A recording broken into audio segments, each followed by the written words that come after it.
Ang chismis ginawa ni Marites, kinalat ni Marisol at pinaniwalaan ni Sally.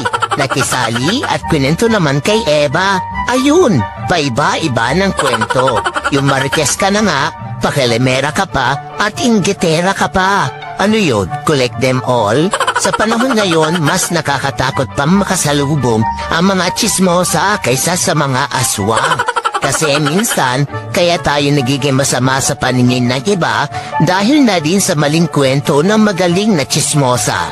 At isa pa, kaya hindi sila nawawala ng topic dahil pag wala ka, ikaw naman ngayon ang sunod na pag-uusapan nila. Kaya shout out sa mga chismosa dyan, pahinga rin kayo kapag may time.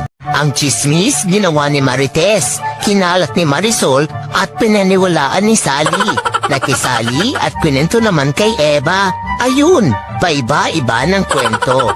Yung Marites ka na nga,